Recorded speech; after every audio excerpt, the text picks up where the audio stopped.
वो उसको ऐड करते जाना, विशाल ऐड करते जाना, वो बच्चे आएंगे। Good morning all of you. हम अपने क्षितिज बुक से पाठ 3 का अध्ययन कर रहे थे, जिसके लेखक हैं सेनापति। सेनापति का जीवन परिचय हमने पढ़ा था। उसमें कुछ महत्वपूर्ण बिंदु मैंने आप लोगों को बताए थे कि सेनापति जी का जन्म है वो दीक्षित गोत्रीय ब्राह्मण परिवार में हुआ था। विक्रम संवत 1616 में उनके पिता का नाम गंगाधर और पिता का नाम परशुराम दीक्षित था, और उनके जो विद्या गुरु हैं वो हीरामणि दीक्षित थे, और वे रीतिकाल के महान एवं भावप्रवण कवि माने जाते हैं। और कुछ लोगों ने का कथन है कि जो सेनापति है यह उनका उपनाम या उपाधि है। बैठ जाओ, बुक नहीं है तो उपाधि है, लेकिन इन जो सेनापति जी का जो मूल नाम है वो किसी को भी ज्ञात नहीं है। और जो सेनापति हैं वो राम भक्त कवि थे और श्लेष प्रयोग अलंकार में वो सिद्धहस्त थे। और उनकी जो 2 प्रसिद्ध रचनाएं हैं काव्य कल्पद्रुम तथा कवित रत्नाकर, इनकी 2 प्रसिद्ध रचनाएं हैं। और इन्होंने रस ध्वनि के उदाहरण एक से बढ़कर एक दिए हैं। और सेनापति किस भाषा के कवि थे राहुल? हमने पढ़ा था अच्छे से, ब्रज भाषा के कवि थे। और साथ साथ में उन्होंने किन शब्दों का प्रयोग किया है? फारसी शब्दों का। उस दिन मैंने पॉइंट लिखाए थे, फिर दोबारा बताया था, फिर पूछ रही हूँ। फारसी शब्दों का भी उन्होंने प्रयोग किया था। और उनकी रचनाओं में किन गुण की प्रधानता है? प्रसाद और ओज गुण की प्रधानता है इनके। और उन्होंने परिमार्जित भाषा का प्रयोग और भाव गांधर्य उनके काव्य की विशेषता है। परिमार्जित का अर्थ भी बताया था मैंने। परिमार्जित करना यानी भाषा को शुद्ध करना, संशोधित करना, वो भाषा का परिमार्जित रूप होता है।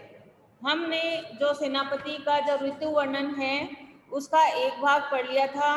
इसमें हमें यह सेनापति जी यह बता रहे हैं कि जब वसंत है वो एक राजा की भांति आता है, और उसके जो वनों में जो फूल लगे हुए हैं, फल लगे हुए हैं, चारों ओर हरियाली छाई हुई है, वो उसकी चतुरंगणी सेना है। जिस प्रकार एक राजा आता है, उसके साथ उसकी रथ, पैदल, घुड़सवार और हाथी पर जो सेनाएं साथ में होती है, राजा कभी अकेले नहीं आता, वैसे ही जो बसंत है वो अपनी चतुरंगणी सेना के साथ आ रही है। और बंदी जिमी बोलत विरद वीर कोकिल है, हमने ये पढ़ लिया था, लेकिन आपको दोबारा बता रही हूँ कि जिस प्रकार राजा के आने से जो उनके यशोगान करने के लिए जो चारण और भाट होते हैं वो उनके यशो का गुणगान करते हैं, वैसे ही वसंत ऋतुराज के आने से जो कोयल है वो उनकी एक चारण की भूमिका निभा रही है, उनके यशोगान कर रही है। और गुंजत मधुप गान गुण गहुवत है। और जो भोरे हैं वो जो फूलों पे गुंजार कर रहे हैं, तो वो एक संगीतकार का काम कर रहे हैं और संगीतकार की तरह राजा का यशोगुण गान कर रहे हैं। आवे आसपास बहुपन की सुबास सोई की, और ऋतुराज वसंत के आने से चारों तरफ हरियाली छा जाती है, जिसके कारण चारों ओर से जो फूलों की खुशबू है वो आ रही है। सोने में सुगंध माज सने रहुअत है, और वो सोने की सुगंध, जिस प्रकार सोने की सुगंध की जो कहावत है उसको सिद्ध कर रही है। क्योंकि जो वर्षा ऋतु होती है, जो ये अपनी वसंत ऋतु होती है, इसमें जो सरसों के जो पीले पीले फूल खिले हुए रहते हैं, चारों तरफ हरियाली छाई हुई रहती है, वो सोने में सुगंध जैसी कहावत को चरितार्थ कर रही है। शोभा को समाज सेनापति सुख साज आज आवत बसंत ऋतुराज कहत है। कि शोभा को समाज की ये जो श्री वसंत ऋतु की जो ये गुणगान करने वाली जो ये कोयल और मोर हैं, वो कह रहे हैं कि शोभा को समाज, कि जिस प्रकार शोभा को समाज सेनापति सुख साज आज की ये जो वसंत ऋतु है, इसमें जो कोयल है, मोर है, ये इनकी क्या है, एक समाज है इनका, ये इनका यशोगान करते हैं। और ऋतुराज वसंत है वो अपने साज बाज के साथ आता है, यानी ऋतुराज वसंत के आने पर चारों ओर हरियाली छा जाती है, चारों ओर मनमोहक वातावरण होता है, इसीलिए ऋतुराज वसंत कहलाता है। ये हमने ऋतु वर्णन में पढ़ा था। अब हम इसका अगला भाग पढ़ेंगे, जिसमें दूसरे पद्यांश में ग्रीष्म ऋतु का और वर्षा ऋतु का एक ही पद्यांश के द्वारा ग्रीष्म ऋतु का और वर्षा ऋतु का वर्णन है। ये सेनापति की काव्य की चतुराई है कि उन्होंने एक ही पद से दोनों जो ऋतुओं का वर्णन कर दिया। अब पहले हम इसको ग्रीष्म ऋतु के संदर्भ में देखते हैं। देखी छिति अंबर जले हैं चारी ओर छोर, तीन तर बर सबको ही रूप हर्यो है। इसमें कवि सेनापति कह रहे हैं ग्रीष्म ऋतु के संदर्भ में कि जब गर्मी अत्यधिक पड़ती है तो क्या होता है, देखी छितिर अंबर जले हैं चारी ओर छोर। छिति यानी पृथ्वी, अंबर यानी आकाश, कि सूर्य की प्रचंड गर्मी के कारण, यानी सूर्य अपनी प्रचंड किरणें है वो फैलाता है, और अत्यधिक गर्मी पड़ने से जो चारों ओर है पृथ्वी और आकाश सूर्य के प्रचंड ताप से जलते हुए दिखाई दे रहे हैं। तीन तरबर सबको ही रूप हर्यो है। तीन यानी घास, तरबर यानी वृक्ष, कि जो अत्यधिक गर्मी के कारण क्या होता है, जो घास है और जो पेड़ है वो क्या होते हैं, सूख जाते हैं, उनकी हरियाली है वो सूख जाती है। क्योंकि तुम लोग देखते हो कि भीषण गर्मी पड़ती है तब हम लोग ही है, जो मानव है वो ही बाहर नहीं जाना चाहता, और पेड़ पौधे तो गर्मी में धूप में खड़े रहते हैं। तो इससे क्या होता है कि ऐसा लगता है कि अत्यधिक गर्मी के कारण जो घास है और जो वृक्ष हैं उनका रूप है वो सबने हरण कर लिया है, हर लिया है, यानी उनके सौंदर्य को नष्ट कर दिया है। किस कारण, गर्मी के अत्यधिक पड़ने के कारण। महाझर लागे ज्योति भादव की होती चले, जलद पवन तन सेक मान्यो पर्यो है। महाझर लागे, महाझर यहाँ श्लेष अलंकार के प्रयोग के कारण एक ही शब्द के दो अर्थ निकल रहे हैं। यहाँ हम ग्रीष्म ऋतु के संदर्भ में देख रहे हैं तो यहाँ महाझर से तात्पर्य है कि गर्मी की अत्यधिक पड़ने के कारण, गर्मी है वो अत्यधिक पड़ रही है, और जो अत्यधिक गर्मी पड़ने के कारण क्या है, जो ऐसा लगता है कि जो सूर्य की जो प्रचंड किरणें हैं वो धरती को सुखा रही है, यानी मानव मन को अप्रसन्न कर रही है। और जलद महाझर लागे ज्योति भादव की होती चले, और अत्यधिक गर्मी पड़ने के कारण, सूर्य की प्रचंड किरणों के कारण जो उसमें भादव, यहाँ भादव का महीने से नहीं है, यहाँ जंगल से लगने वाली आग है, कि सूर्य की इतनी प्रचंड किरणें पड़ रही है धरती पर कि ऐसा लगता है कि जैसे जंगल में आग लग रही हो और उसका प्रकाश फैल जाता है। उसी तरह जो भादव के महीने में जो प्रचंड गर्मी पड़ती है वो ऐसा लगता है कि जंगल की आग के समान उसको प्रकाशित हो रही है, यानी सूर्य की किरणें हैं वो तेज पड़ रही है जमीन पर। जलद पवन तन सेक मानो पर्यो है, और जो जलद, जलद यानी जो तपती हुई वायु है वो जब चल रही है तो ऐसा लगता है कि शरीर की सिकाई हो रही है, यानी गर्म, जब आप देखते हो कि गर्मी अत्यधिक पड़ती है और गर्म लू चलती है तब ऐसा मेरे को ऐसे लगता है जैसे कि बहुत हमारी हवा, गर्म हवा है वह हमारे शरीर को तपा रही है। तो इसके माध्यम से कवि हमें कहना चाह रहे हैं कि जो तपती हुई वायु है उसकी जो स्पर्श से ऐसा लग रहा है कि हमारा शरीर की सिकाई हो रही है। दारुणे तरनी तरे निधि सुख पावे सब, सीरी घन चाहिबो चित धर्यो है। दारुणी, इस कष्टदायक, दारुण यानी जो कष्टदायक है, जो पीड़ादायक जो सूर्य है जो अपनी प्रचंड किरणें फैला रहा है, उस सूर्य के नीचे क्या नीचे से लोग क्या करते हैं, नदी में सुख पावे सब, यानी नदी में स्नान करने से सबको आनंद प्राप्त होता है। इस सूर्य की प्रचंड किरणें पड़ने से आप देखते हो कि आप भी सोचते हो कि एक बार हम दोबारा नहा लें।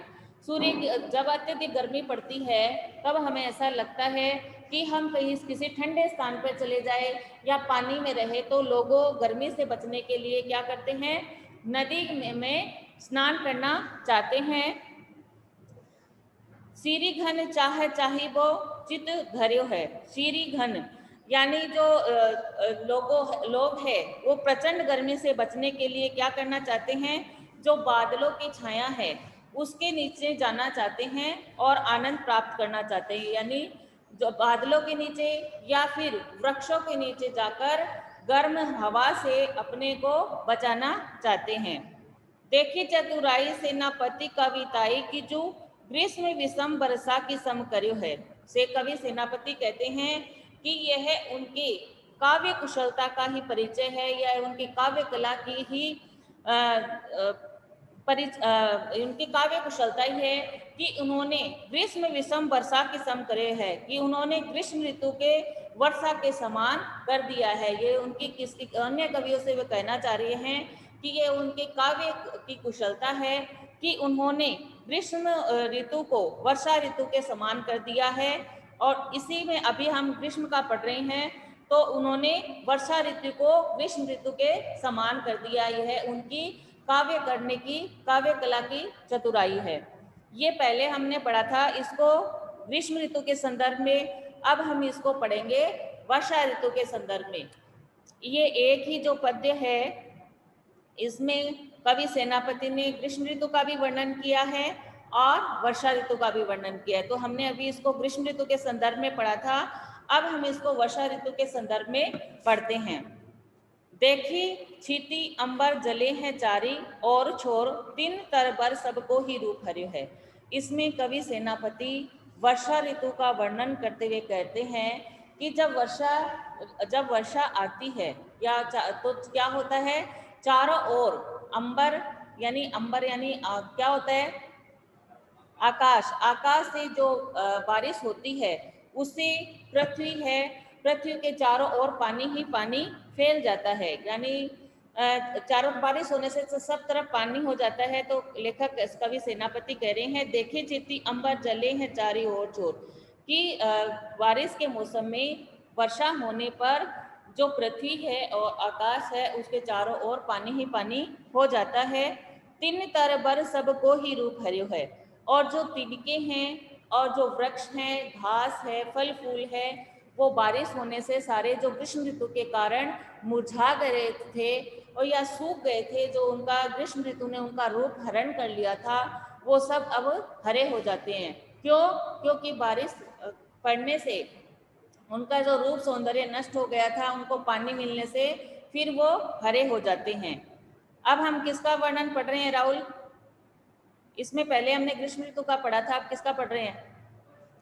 वर्षा का। कि पहले हमने पढ़ा था इसी पद्य को श्लेष अलंकार के माध्यम से उन्होंने एक ही पद्य से दो ऋतुओं का वर्णन कर दिया है। तो इसमें सबके दो अर्थ हैं कि एक में था कि अत्यधिक गर्मी, उसमें ग्रीष्म ऋतु में ये था कि अत्यधिक गर्मी के कारण जो गर्मी पड़ने से घास और तिनके हैं उनका रूप उन्होंने ग्रीष्म ऋतु ने हर लिया था।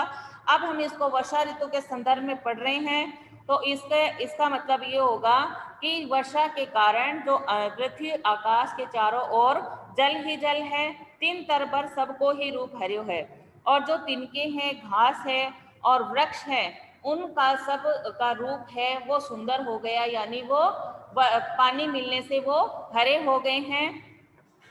महाझर लागे ज्योति भादव की होती चले, जलद पवन तन सेक मान्यो पर्यो है। महाझर लागे यानी महाझर से यह मतलब है कि वर्षा की जड़ी, जब वर्षा ऋतु होती है और ज्योति भादव की होती चले, तो जो भादव के महीने में ऐसा माना जाता है कि भादव के महीने तक बारिश होती है, वो बारिश है जब वो पड़ती है भादव के महीने में, जो बारिश होती है, वर्षा की झड़ी लगती है, वो सबको अच्छी लगती है, सुहावनी लगती है। जलद पवन तने सेक मान्यो पर्यो है। और जो बादल और की जो शीतल हवा है, यानी वर्षा होने से क्या होता है, जो हवा है वो ठंडी हो जाती है। समीर का मतलब है हवा, कि वर्षा होने से जो पवन है, जो वायु है, वो शीतल हो जाती है और उसके सुखदायी स्पर्श से सबको आनंद हो रहा है। हमने गर्मी के संदर्भ में पढ़ा था कि सूर्य की प्रचंड किरणें पड़ने से जो वायु है उससे गर्म होने से ऐसा लगता है जैसे शरीर की सिकाई हो रही हो। और वर्षा ऋतु के संदर्भ में हम पढ़ रहे हैं तो इसे बादल की वर्षा होने के कारण जो शीतल पवन चल रही है वो शरीर को सुखदायी स्पर्श दे रही है। दारुण तरनी तरे नदी सुख पावे सब, सीरी घन छाहे चाही वो चित धर्यो है। दारुण तरिन यानी जो कष्टदायक मौसम था ग्रीष्म ऋतु में, अभी वो क्या हो गया है, सुखदाई हो गया है।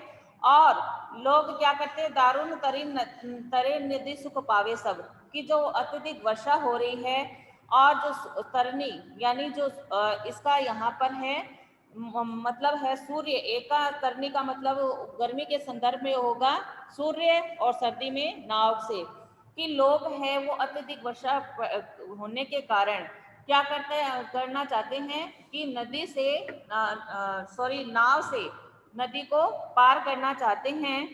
सीरी घन चाहे वो चित्त धर्यो है। और यहाँ हम वर्षा ऋतु के संदर्भ में देख रहे हैं तो लोग क्या करते हैं, सीरी घन यानी बादलों को छाया में, यानी अत्यधिक वर्षा हो रही है तो उससे बचने के लिए लोग क्या करते हैं, बादलों की छाया के नीचे अथवा पेड़ के नीचे जाकर वर्षा से बचना चाहते हैं। देखी चतुराई सेनापति कविताई की जो ग्रीष्म विषम वर्षा के सम करे है।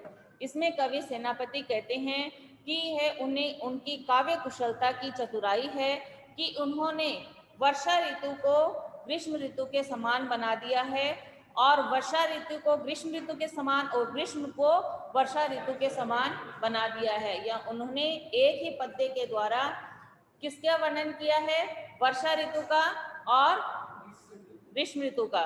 तो एक ही शब्द के जब दो अर्थ निकले वहां पर श्लेष अलंकार होता है और चूंकि कवि सेनापति हैं वो श्लेष अलंकार में सिद्धहस्त हैं, इसलिए अपने उन्होंने काव्य कुशलता से एक ही पद्य से दो ऋतुओं का वर्णन कर दिया है। अगला हम पढ़ेंगे तीसरा, दामिनी दमक सुर चाप की चमक श्याम, घटा की झमक अति घोर घन घोरते, कोकिला कलापी कल कुंजत है जित तित, सिकर ते शीतल समीर झकोरते। सेनापति आवन कयो मन भावन सु, लाग्यो तरसावन विरह जुरजोरते, आयो सखी सावन मदन सरसावन, लग्यो है बरसावन सलील चहु ओरते। दामिनी, दामिनी दमक यानी बादलों में जो चमकने वाली जो बिजली होती है उसके लिए कहा गया है दामिनी। दामिनी यानी जानते हो दामिनी किसे कहते हैं, बिजली को। सुरचाप यानी जो इंद्रधनुष होता है उसको कहते हैं। श्याम यानी काली। झमक, झमक यानी क्या होता है राहुल, जो मंद मंद जो बरसाती बूंदे होती है ना, जो वर्षा ऋतु होती है तब मंद मंद जो छोटी छोटी बूंदे पड़ती रहती है उसे कहते हैं। घोर घनघोर यानी घोर गर्जना करने वाली। कोकिला, कोकिला यानी कोयल। कलापी यानी मोर।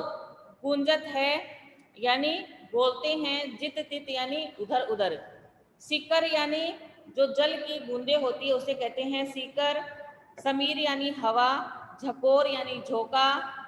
और मन भावंसु यानी जो मन को प्रिय लगने वाले होते हैं उसे कहते हैं मन भावंसु।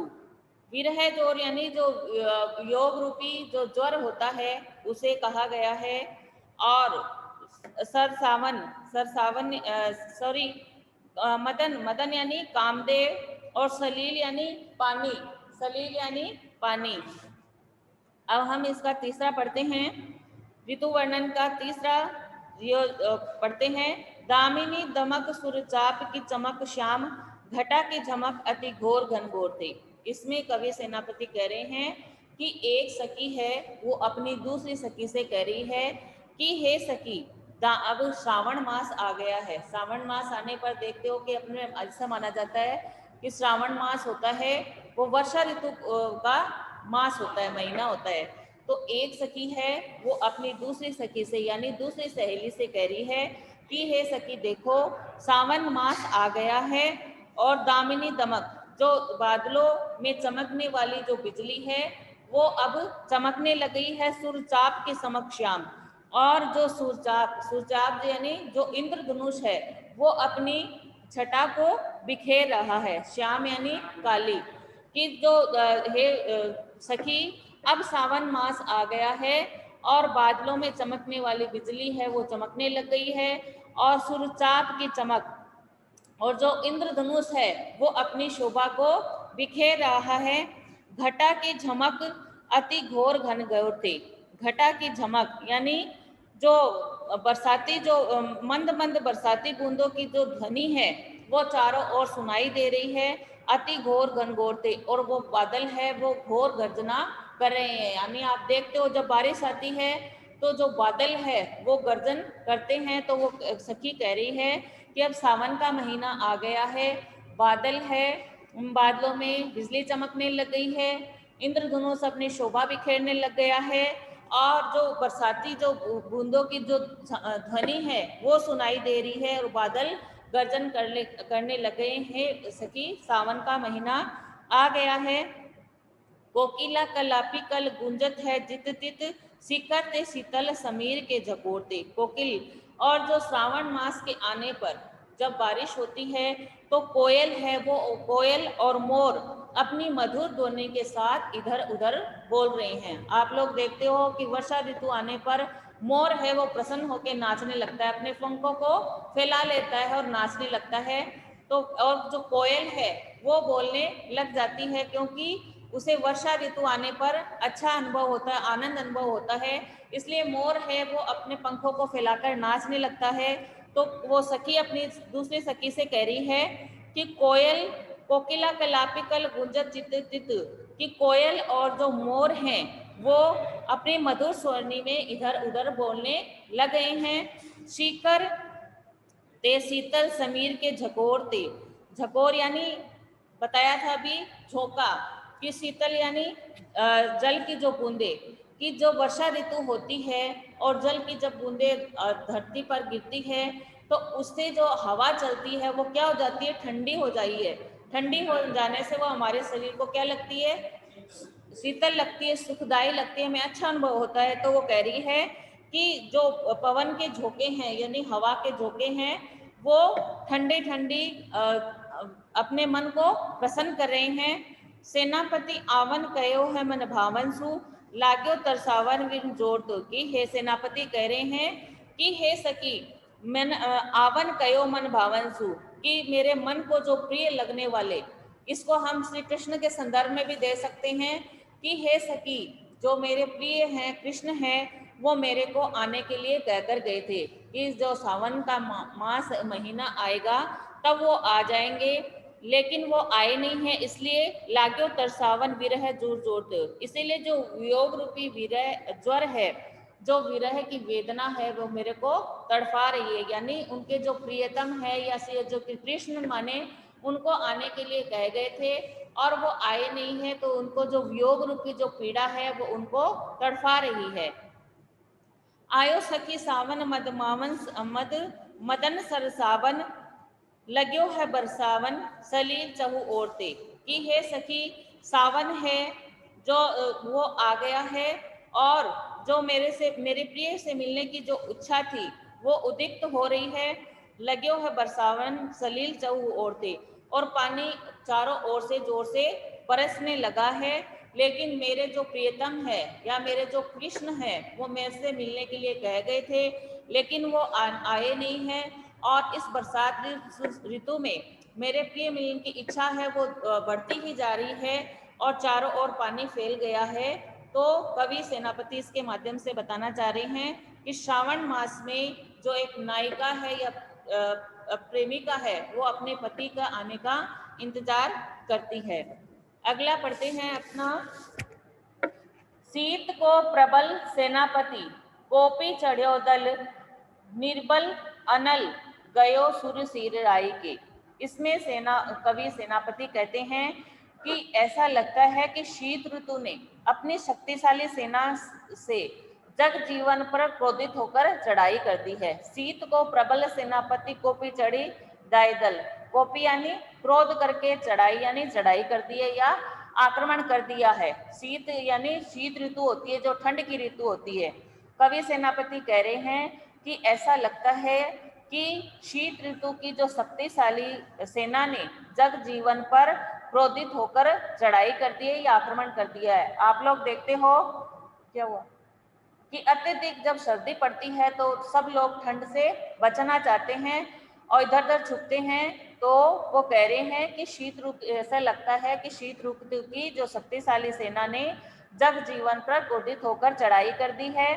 निबल अनल गयो सूर्य सिय राय के, निबल यानी प्रभावहीन, अलन अनल यानी अग्नि, सूर्य यानी सूर्य, सिर सिर यानी भयंकर तीरों के, सिर राय के यानी ठंडा हो जाना। कि निबल अनल कि जब अत्यधिक सर्दी पड़ती है, जो अग्नि है वो भी प्रभावहीन सी लगती है। आप लोग देखते हो जब अत्यधिक सर्दी पड़ती है तो अग्नि का जो ताप है वो भी हमें कम लगता है। तो शीत ऋतु की शक्तिशाली सेना ने जो जग जीवन पर चढ़ाई कर दी है, तो इससे वो क्या है, निबल अनल की अग्नि है वो भी प्रभावहीन हो गई है। गयो सूर्य सिराई के, और जो सूर्य यानी जो सूर्य है वो भी ठंडा हो गया है। यानी ठंडा, सूर्य तो ठंडा नहीं होता, कैसे ठंडा लगना लग जाता है, क्योंकि सर्दी अत्यधिक इतनी अत्यधिक पड़ती है कि ऐसा लगता है कि सूर्य भी ठंडा हो गया और आग है, आग का प्रभाव भी कम हो गया।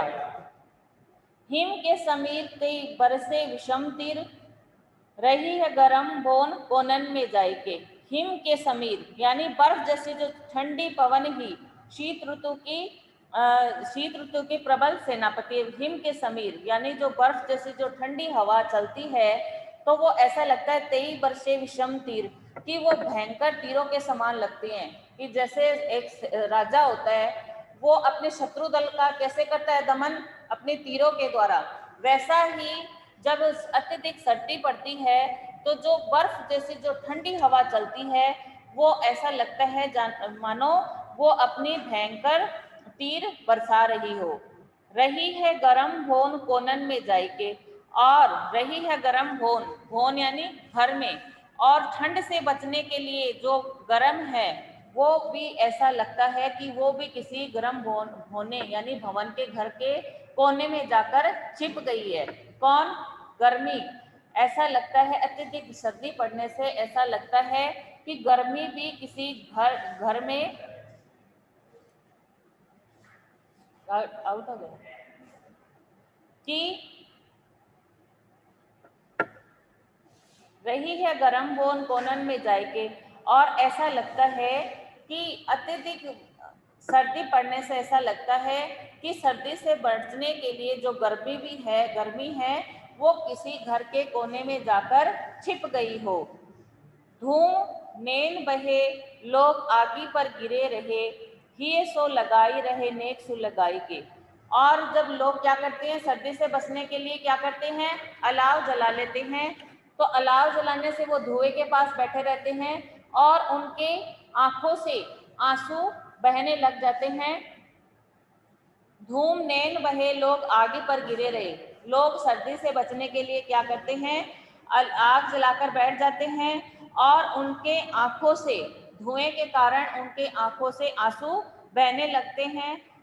लागी आगे पर गिरे रहे, लेकिन फिर भी वो क्या करते हैं, ऐसा लगता है कि वो आग पर गिर ही जाना चाहते हैं। यानी अत्यधिक ठंड पड़ने के कारण लोग अलाव जलाकर उसके आसपास चारों ओर बैठ जाते हैं और ऐसा लगता है जानो वो आग पर गिरना चाहते हैं, यानी आग को पकड़ लेना चाहते हैं ठंड के कारण। ये सो लगाई रही नेक सु लगाई के, और वो अपने आग को है वो क्या करते हैं, हृदय से लगा लेना चाहते हैं। नेक सु लगाई के हाथ हिलाकर, यानी आग का तनिक सा सुलगते ही लोग उससे तपाने लगते हैं। ये सो लगाई रहे नेक सु लगाई के, ये यानी आग को सर्दी से बचने के लिए लोग आग का तनिक सा सुलगते ही उसे तापने लगते हैं। यानी थोड़ी सी भी आग जब जल जाती है तो लोग उसे तापने लग जाते हैं। मानो भीत जानी महाशीत ते पसारी पानी, छतिया की छाह राख्यो पाँव छिपकाई के। मानो भीत, भीत यानी डरा हुआ, मानो आग है वो शीत ऋतु से भयभीत जानकर लोगों से उस प्रचंड ठंड से बचने के लिए हाथ फैलाकर अपनी छातियों की छाया में छिपा लिया है। टाइम आउट हो गया क्या? अच्छा, ये और सुन लो। मानो भीत जानी महासीत ते पसारी पानी, छतिया के छा राख्यो पांव छिपाई के। कि मानो आग की शीत से भयभीत जानकर लोगों ने उसे प्रचंड ठंड से बचाने के लिए हाथ फैलाकर अपने छातियों की छाया में छिपा लिया है। तो स्टूडेंट, अपना यह जो ऋतु वर्णन है वो यहाँ पर समाप्त हो रहा है। अगर आपको कोई भी बात समझ में नहीं आई हो तो आप मेरे से मैसेज करके या कॉल करके या अभी पूछ सकते हैं।